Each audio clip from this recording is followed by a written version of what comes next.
কোচবিহার জেলা তৃণমূল কংগ্রেসের সভাপতি অভিজিৎ দেবভৌমিক শুক্রবার সকাল থেকে শীতলকুচি ব্লকে ডাকঘরা দুর্গা মন্দিরে পুজো দেয়।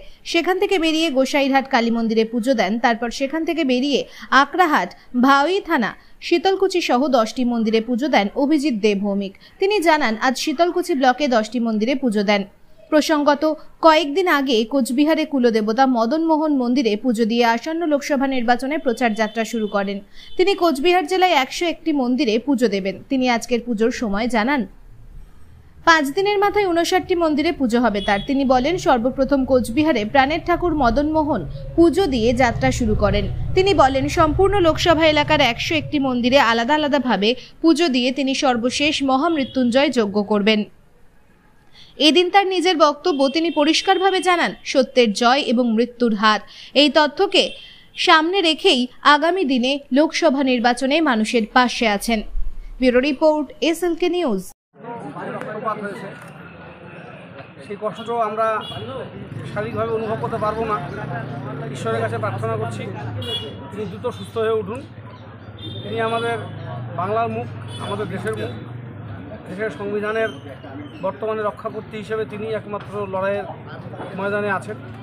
তাই মাননীয় মুখ্যমন্ত্রী দ্রুত সুস্থ হয়ে উঠুন। দেশের এই সংকটময় পরিস্থিতিতে মাননীয় মুখ্যমন্ত্রী সুস্থ হয়ে ওঠা এবং মাঠে লড়াইয়ের ময়দানে শীঘ্রই নামা, এটা অত্যন্ত জরুরি। তাই ঈশ্বরের কাছে প্রার্থনা করছি, তিনি অতি দ্রুত সুস্থ হয়ে উঠুন।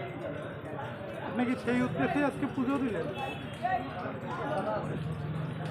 আপনার যে সংকল্প আপনার যে ছিল যে কোচবিহার জেলায় 101টি পুজো দেবেন, আজকে কততম দিনে আপনার এই পুজো?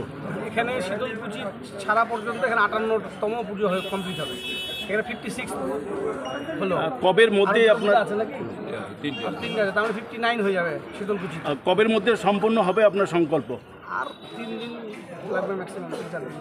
তারপরে আমরা মহামৃত্যুঞ্জয় যজ্ঞ এবং যেটা রুদ্রাভিষেক, রুদ্র হোম, সেটা আমরা কুচবিহারে করব। এই আপনার পুজোর এই যে সংকল্প, এটিকে লোকসভা নির্বাচনকে সামনে রেখে না অন্য কোনো বিষয় আছে? লোকসভা নির্বাচনের আগেই তো বিভিন্ন দল সংগঠন তারা ধর্মীয় সন্ত্রাস, ধর্মীয় হিংসা ছড়াবার চেষ্টা করে। সেই সময়ই আমাদের ঈশ্বরের কাছে প্রার্থনা করা, যাতে হিংসা কেউ ছড়াতে না পারে। কেউ তো আমরা হিন্দুত্ব কীভাবে করব সেটা তো কোনো সংগঠন, কোনো দল ঠিক করে দিতে পারে না। আমরা হিন্দু, আমাদের ধর্ম শেখায় পরধর্মের প্রতি সহিষ্ণুতা, পরধর্মকে শ্রদ্ধা করা। সেটা আমরা করছি। যারা এটা করছে না, যারা ধর্মে ধর্মে বিদ্বেষ ঘটাতে চায়, তাদেরকে বার্তা দিতে এসছে। এবং যারা হিন্দুত্ববাদী, যারা হিন্দু ধর্মাবলম্বী, তাদেরকে আমরা বলতে এসেছি যে ভোট আর ধর্ম এক জিনিস। যেটা ভোট আসছে সেটা হবে কাজ, উন্নয়ন, সামাজিক আর্থিক বিকাশ, তার উপরে ভোট।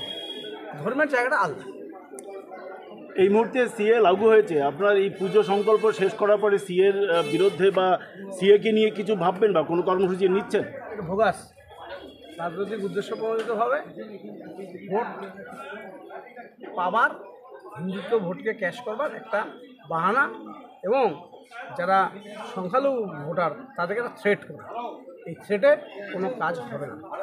মানুষ ভারতবর্ষে আর এটাকে স্পেয়ার করবে। ওকে, ধন্যবাদ আপনাকে।